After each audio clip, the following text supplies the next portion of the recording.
નમસ્કાર દોસ્તો, આજના વિડીયોમાં હું તમને એક ખૂબ જ સારી એક સરકારી યોજના વિશે જણાવીશ, જેનું નામ છે સ્ટેન્ડ અપ ઇન્ડિયા સ્કીમ. આ યોજના ખાસ કરીને મહિલાઓ અને SC/ST વર્ગના લોકો માટે છે, જે પોતાનો ધંધો શરૂ કરવા માગે છે. આ યોજનામાં તમને ₹10 લાખથી લઈ 1 કરોડ સુધીની લોન મળી શકે છે. હવે મિત્રો, કયા મુદ્દાઓ આ વિડીયોમાં કવર થશે તેની હું તમને માહિતી આપી દઉં. સૌપ્રથમ આપણે જોશું સ્ટેન્ડ અપ ઇન્ડિયા યોજના શું છે, કોણ લાભ લઈ શકે છે, કેટલી લોન મળે છે, શું શરતો છે, કઈ બેંકમાં અરજી કરવી, જરૂરી દસ્તાવેજ અને અરજી પ્રક્રિયા, લોનની ખાસિયત અને ફાયદા વગેરે જેવા મિત્રો આપણે આ વિડીયોમાં કવર કરવાના છે. તો તમે અંત સુધી આ વિડીયો જોજો અને વિડીયો જુઓ તે પહેલાં અમારી ચેનલને સબસ્ક્રાઇબ કરી દો અને બાજુમાં રહેલું બેલ આઇકોન પણ દબાવી દો. હવે મિત્રો આપણે જોઈએ સ્ટેન્ડ અપ ઇન્ડિયા યોજના શું છે. સ્ટેન્ડ અપ ઇન્ડિયા યોજના ભારત સરકાર દ્વારા 5 એપ્રિલ 2016ના રોજ શરૂ કરવામાં આવી હતી. આ યોજના પ્રધાનમંત્રી શ્રી નરેન્દ્ર મોદી દ્વારા લોન્ચ કરવામાં આવી હતી. મુખ્ય હેતુમાં જોઈએ મિત્રો તો સમાજના વંચિત વર્ગમાં આપણે મહિલાઓ અને અનુસૂચિત જાતિ અને જનજાતિના લોકોને ઉદ્યોગ સાહસિકતા માટે પ્રોત્સાહન આપવું તેમજ તેને આર્થિક રીતે સશક્ત બનાવવા આ યોજનાનો મુખ્ય હેતુ રહેલો છે. હવે મિત્રો, યોજનાનો વિસ્તાર વાત કરીએ તો આ યોજના 2025-26 સુધી લંબાવવામાં આવેલી છે. તો તમે તમારે પાસે હજી જો અરજી કરવી હોય તો હજી પણ તમારી પાસે મોકો છે.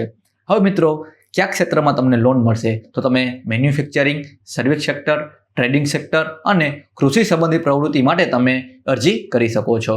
હવે મિત્રો, મહત્વપૂર્ણ બાબત એ છે કે આ નવો ધંધો હોવો જોઈએ, એટલે કે ગ્રીનફિલ્ડ એન્ટરપ્રાઇઝ હોવું જોઈએ. જો તમે નવો ધંધો શરૂ કરી રહ્યા છો તો જ તમને આ યોજનાનો લાભ મળશે. હવે મિત્રો, કોણ લાભ લઈ શકે તો આ યોજનામાં ફક્ત 2 વર્ગના લોકો જ લાભ લઈ શકે છે. પ્રથમ, જે લોકો મહિલા ઉદ્યોગ સાહસિક છે તે લોકો લાભ લઈ શકશે. ત્યારબાદ મિત્રો, બીજા લોકોની વાત કરું તો જે લોકો SC/ST વર્ગમાં આવે છે તે લોકો લાભ લઈ શકશે. ઉંમર મર્યાદાની વાત કરું મિત્રો તો બંને કેસમાં તમારે 18+ ઉંમર હોવી જરૂરી છે અને બંને લોકોને મિત્રો નવો ધંધો શરૂ કરવા માંગતા હશો તો જ તમને આ યોજનાનો લાભ મળશે. હવે મિત્રો, અન્ય એલિજિબિલિટી ક્રાઇટેરિયા જણાવું તો ભારતનો નાગરિક હોવો જરૂરી છે, નવો ધંધો શરૂ કરવા માંગતા હોવા જોઈએ, મેન્યુફેક્ચરિંગ, સર્વિસ, ટ્રેડિંગ અને એગ્રી એલાઇડ સેક્ટરમાં હોવું જોઈએ, પ્રોપ્રાઇટરશિપ, પાર્ટનરશિપ, LLP કે પ્રાઇવેટ લિમિટેડ કંપની હોવી જોઈએ, અથવા તો મિત્રો શૈક્ષણિક લાયકાતમાં વાત કરીએ તો ઓછામાં ઓછા 10 પાસ હોવા જોઈએ. કેટલીક બેંકો છે તે 12 પાસ પણ માગે છે. આ ઉપરાંત મિત્રો, ઉદ્યોગ સાહસિક વિકાસ કાર્યક્રમ એટલે કે EDP નો કોર્સ તેને કરેલો હોવો જોઈએ. મહત્વપૂર્ણ શરતની વાત કરીએ મિત્રો તો દરેક બેંકની શાખાએ ઓછામાં ઓછી એક SC/ST ઉદ્યોગ સાહસિક અને એક મહિલા ઉદ્યોગ સાહસિકને લોન આપવાની રહેશે. લોનની રકમ મિત્રો તમને કહું તો ઓછામાં ઓછી 10 લાખ અને મેક્સિમમ તમને 1 કરોડ સુધીની લોન મળી શકે છે. હવે મિત્રો, આ રકમ તમે કેમાં વાપરી શકો છો, એટલે કે માની લ્યો મિત્રો કે તમને જે લોન મળે છે તે લોન તમને કેના માટે મળે તો પહેલું તમને મળે છે મશીનરી અને સાધનની પરચેસ માટે. આમાં મિત્રો તમે ફર્નિચર અને ફિક્સચર અને વાહન જરૂરી હોય તો પણ તમે પરચેસ કરી શકો છો. ત્યારબાદ મિત્રો બીજી લોન મળે છે વર્કિંગ કેપિટલ, જેને આપણે કામકાજની મૂડી પણ કહીએ છીએ, જેમાં તમે કાચો માલ, સ્ટોક, રોજિંદા ખર્ચ, પગાર વગેરે માટે પણ તમે અહીં વાપરી શકો છો. હવે મિત્રો, એક મહત્વપૂર્ણ રેશિયો છે કે કુલ લોનમાંથી 25% જેટલું તમારે વર્કિંગ કેપિટલ માટે તમે વાપરી શકો છો. હવે મિત્રો, તમને એક ઉદાહરણ આપું છું કે જો તમે 50 લાખની લોન લો છો તો તમારે 37.5 લાખ એટલે કે 37.5 લાખ રૂપિયા તમારે મશીનરીની ખરીદી કરવા માટે તમે યુઝ કરી શકો છો અને 12.5 લાખ રૂપિયા છે તે તમારે વર્કિંગ કેપિટલ માટે તમે યુઝ કરી શકો છો. માર્જિન મનીમાં મિત્રો તમારું યોગદાનની વાત કરું તો બિઝનેસ કેટેગરી પ્રમાણે 15%થી લઈ 25% તમારે માર્જિન મની તમારે લગાડવાની રહેશે. બાકીની રકમ તમને લોન તરીકે તમને મળશે. હવે મિત્રો આપણે વાત કરીએ વ્યાજદર અને ચૂકવણીની શરતો.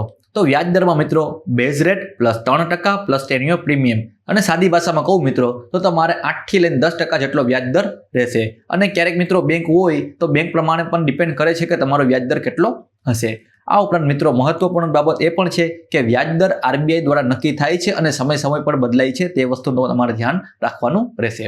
હવે મિત્રો વાત કરીએ લોન ચૂકવણીનો સમય તો મેક્સિમમ તમને 7 વર્ષ એટલે કે 84 મહિના જેટલો તમને સમય આપવામાં આવશે.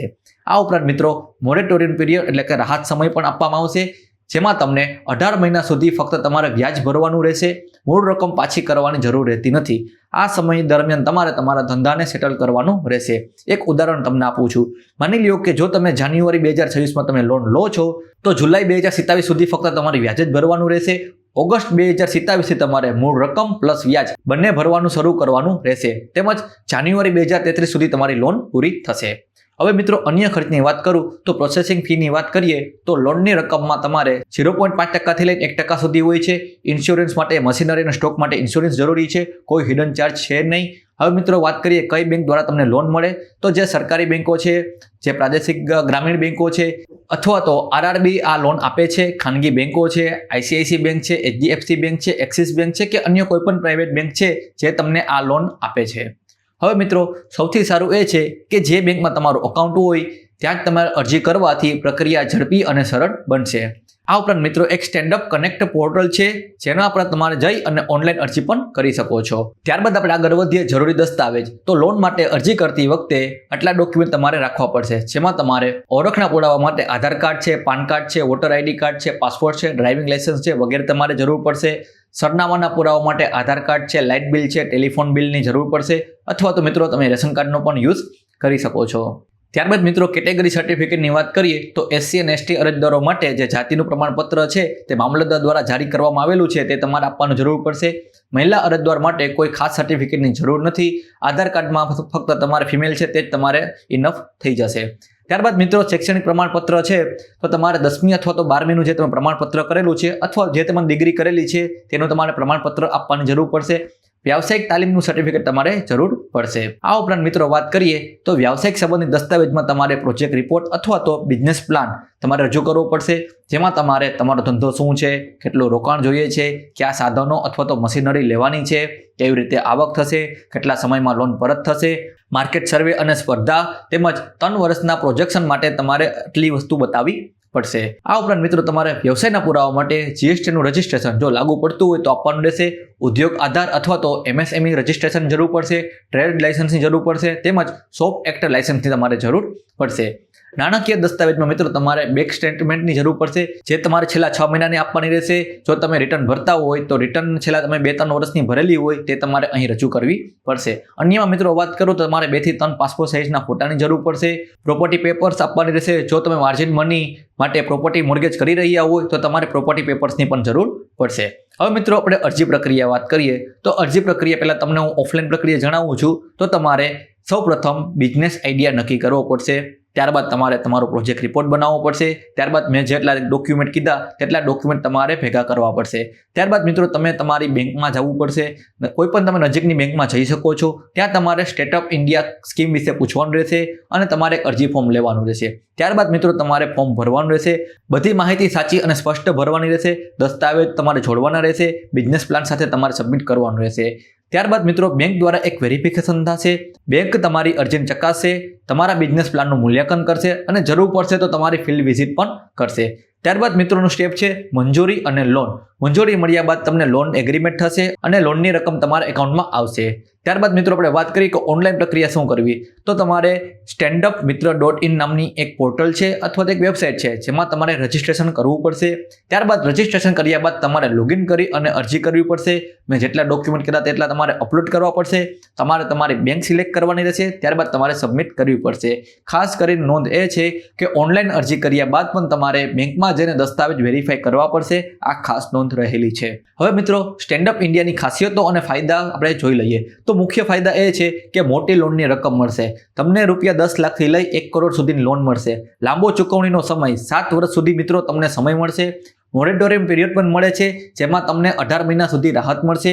ઓછો વ્યાજદર છે મિત્રો. ક્રેડિટ ગેરંટી છે. ત્યારબાદ મિત્રો સહાય અને માર્ગદર્શન પણ તમને મળશે. આ ઉપરાંત મિત્રો સરકારી સપોર્ટ પણ મળશે. જેમ કે તમને સિડબી બેંક છે કે જેને તમે સ્મોલ ઇન્ડસ્ટ્રીયલ ડેવલપમેન્ટ બેંક કહો છો તે આ યોજના માટેની નોડલ એજન્સી છે. સ્ટેન્ડઅપ કનેક્ટ પોર્ટલ દ્વારા તમને સંપૂર્ણ માર્ગદર્શન મળશે. ફ્રી તાલીમ અને કાર્યક્રમો સરકાર દ્વારા ઘણી વખત યોજવામાં આવતા હોય તેનો પણ તમને લાભ મળશે. સફળતા માટેની ટિપ્સ મિત્રો, મજબૂત બિઝનેસ પ્લાન તૈયાર કરો. આ સૌથી મહત્વપૂર્ણ છે. માર્કેટ રિસર્ચ કરો, વાસ્તવિક આંકડા રજૂ કરો, સ્પષ્ટ વિઝન દર્શાવો. ત્યારબાદ મિત્રો યોગ્ય ડોક્યુમેન્ટેશન. ત્યારબાદ તમે ઈડીપીની તાલીમ લો. તમારો સિવિલ સ્કોર સારો રાખો. ખાસ કરીને 750 પ્લસ તમારો સિવિલ સ્કોર હશે તો તે સારામાં સારો છે. માર્જિન મની રાખો. તમારે 15 થી લઈને 25% તમારી પાસે હોવી જોઈએ. સાવધાની રાખવાની મિત્રો કેટલીક જરૂર રહેશે. જેમ કે તમને નકલી એજન્ટ અને દલાલથી સાવધાન રહેવું પડશે. કોઈને એડવાન્સમાં પૈસા ન આપો. સીધા તમે બેંકમાં જઈને જ અરજી કરો. વાસ્તવિક બિઝનેસ પ્લાન જ બનાવો, જૂઠા આંકડા રજૂ ન કરો, કૃપા કરી તમે પ્રમાણિક રહો, નિયમિત ચૂકવણી કરો, EMI ને તમે સમયસર ભરશો, નહીતર તમારે સિબિલ સ્કોર ઉપર અસર થશે. આ ઉપરાંત મિત્રો હું તમને હેલ્પલાઇન નંબર પણ આપું છું. તો સિડબીના હેલ્પલાઇન નંબર છે 180022542004 અથવા તો મિત્રો વેબસાઇટ છે standupmitra.in. અહીં તમે વિશેષ માહિતી પણ લઈ શકો છો. તો દોસ્તો આ હતી સ્ટેન્ડઅપ ઇન્ડિયા યોજનાની સંપૂર્ણ માહિતી. યાદ રાખો મિત્રો, મહિલાઓ અને SC/ST વર્ગ માટે જ આ ખાસ યોજના છે, જેમાં તમને 10 લાખથી લઈ 1 કરોડ સુધીની લોન મળે છે. 7 વર્ષનો ચૂકવણીનો સમય છે, 18 મહિના મોરેટોરિયમ પીરિયડ છે. જો તમે પાત્ર ધરાવો છો અને નવો ધંધો શરૂ કરવા માંગો છો તો આ તક ગુમાવશો નહીં.